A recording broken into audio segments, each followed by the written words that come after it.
Breaking news, Giants fans. Your team has added 2 veteran players to the roster on a Friday late in July. You're watching Giants Now by Chat Sports. I'm your host, Marshall Green. The Giants have signed veteran wide receiver Cole Beasley in NFL free agency, and we've known for about 16 months at this point that the Giants were interested in Cole Beasley, dating back to the middle of last year's regular season. He has those relationships with Schoen and Brian Daboll. We're going to break down the Cole Beasley signing in depth just around the corner. But the move of the day for the New York Football Giants, they have signed running back James Robinson.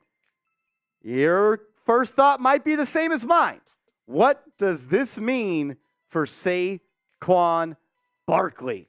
Man, oh man, is it going to get messy in East Rutherford over the next couple of weeks. Robinson is a good player, though, no doubt about it. And he's going to come in and give this Giants running back room more talent. That's what they needed. Even if Saquon Barkley was going to play, the Giants really only had 3 running backs on their roster that I really trusted, that being Saquon Barkley, Matt Breida, and Eric Ray. I like Ja'Shawn Corbin, but he's a UDFA. So I'm not going to put too much stock into him. Gary Brightwell hasn't showed much outside of that touchdown against the Packers. But when you're talking about James Robinson, you're talking about a guy that when he entered the National Football League, he came in like a hurricane early on for Jacksonville. In 14 games played for the Jags, the guy had 240 carries, over 1,000 yards, and had 7 touchdowns on the ground and a 4.5 yards per pop on the ground. But he also was a threat out of the backfield. 49 receptions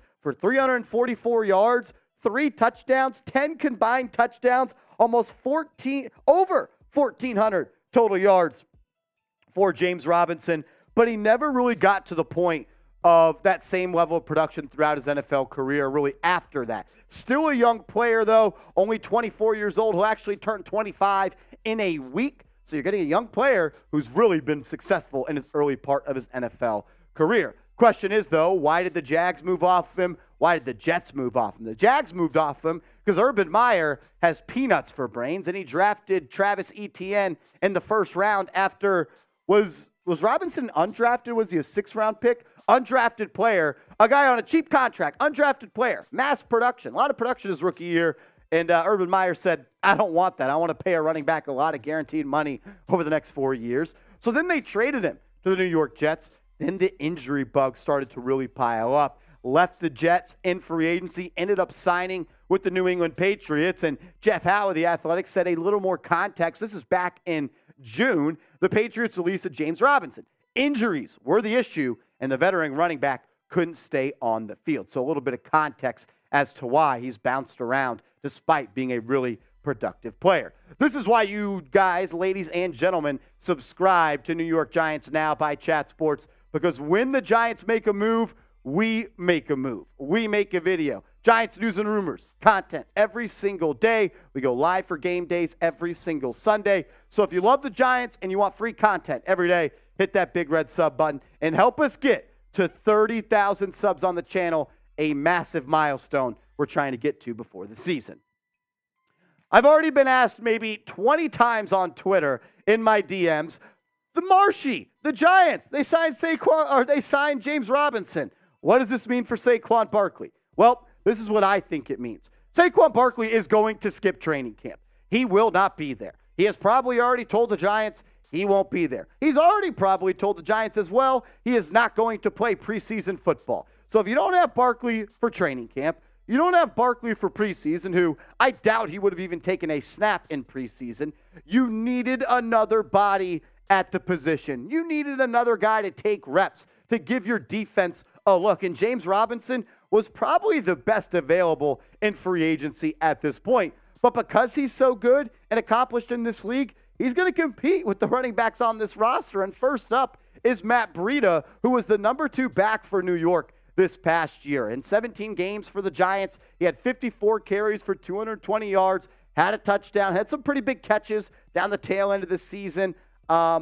Wasn't really a guy that got a lot of workload. There was not really another running back in the NFL at that RB1 position that got more of a workload and played more of a percentage of snaps than Saquon Barkley. So Breida didn't get all that much burn for the Giants. And as he gets older, the Giants knew they needed another running back. So what did they do? They went out and drafted Eric Gray in the 5th round of the 2023 NFL Draft out of Oklahoma. And at the time that Eric Gray was drafted, I was a little bit puzzled by the pick, but the more that I watched him, the more tape study I did, I really started to fall in love with the prospect. Man, he is shifty inside the hole, lacks the top end speed, no doubt about it, but will run through arm tackles, and he's a guy that is explosive. I mean, 727 yards after contact last year for the Sooners. He had 21 runs of more than 15-plus yards. He made 58 defenders miss last year, and he did not drop a single pass. He's a threat out of the backfield as a runner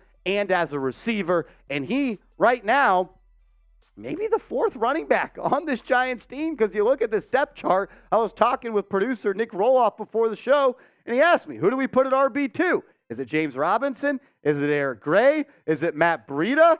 I don't know who it's supposed to be. So I'm going to put Breida in that spot right now. I put James Robinson at number 3. Then you got Eric Gray, you got Ja'Shawn Corbin, and you got Gary Brightwell. But it all matters on what Saquon Barkley is going to do. Barkley wants to play, he'll be RB1, no doubt. Barkley decides to miss games, Giants may have to approach it with a 3-headed monster technique. I'll ask you this question. Pick an RB2. Who's going to be the RB2 for Brian Daboll, Mike Kafka, and the New York Football Giants this year? Type their initials. MB for Breida, EG for Eric Gray, or JR for James Robinson. The other move of the day for the New York Giants was signing veteran wide receiver Cole Beasley. This one was pretty funny, in my opinion.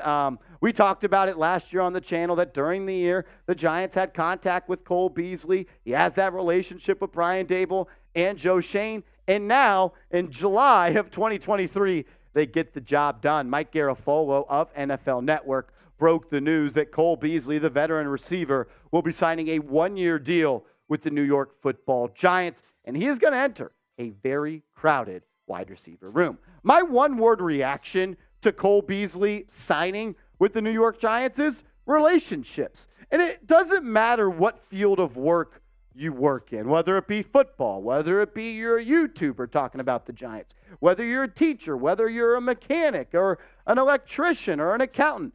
Relationships matter. And clearly, Brian Daboll loves Cole Beasley. And Joe Schoen loves Cole Beasley as well. And that's why he is here. Remember, he spent 4 seasons in Buffalo after leaving the Dallas Cowboys. So we remember him as a Cowboy, no doubt about it. I remember him catching that game-winning touchdown against the Giants in the backcourt of the end zone at MetLife Stadium and that wild Cowboys comeback.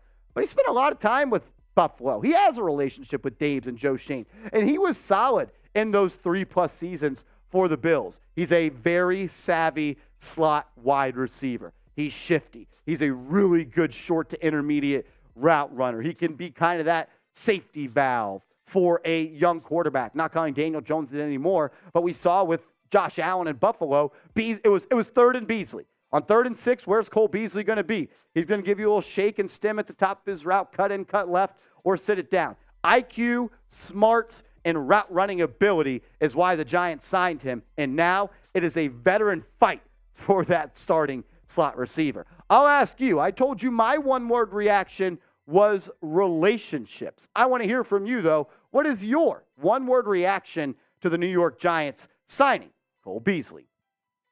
This receiver room is packed, ladies and gentlemen.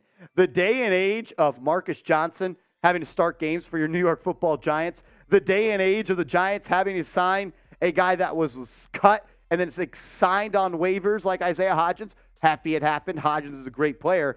But the Giants aren't going to hopefully have to be in that boat anymore, because when you talk about the amount of competition that this room is going to have in training camp, it is going to be crazy. You got Hodgins. You got Shepard.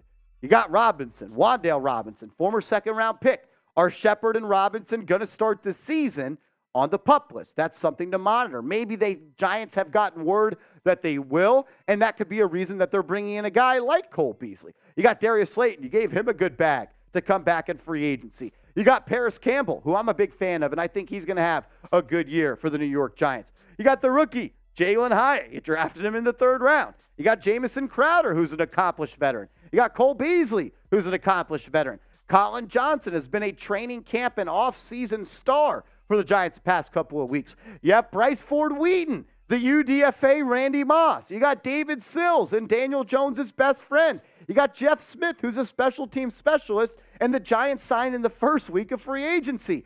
I just told you about 12 receivers, it felt like, on this team. But the question is, how many receivers are the New York Giants going to keep?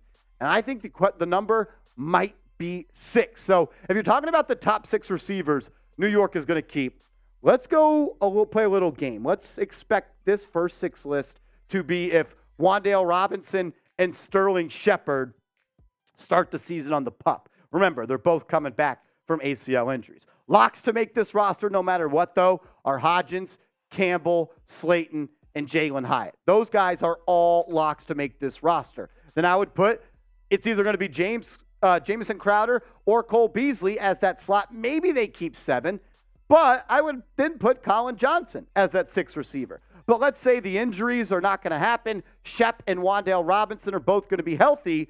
I think this might be the 6 receivers. Hodgins, Robinson, Campbell, Shepard, Slayton, and Hyatt. Notice I don't have Cole Beasley. Notice I don't have Jamison Crowder. I believe Sterling Shepard is a better football player than those guys right now, even though he's had a really long injury history. My point in saying all this is the Giants are going to have a tough training camp between the wide receivers to see which 6 guys are going to make it. Maybe they keep 7 guys, but for this exercise, let's act like they're going to keep 6 players. What 6 wide receivers are going to make the roster for Big Blue, the final 52, 53-man roster? How many? I mean, which 6 guys? Which 6 guys is it going to be? It's tough. Let me know what you think down below. As always, I just want to say thank you guys, and I appreciate y'all for tuning in to Giants Now. Busy day. Everyone knows, I know you guys got busy days and busy lives, but we appreciate you taking a couple of minutes out of your day to spend it with us. Breaking news here on the channel. That's why you subscribe. Go down right now, hit that big red sub button.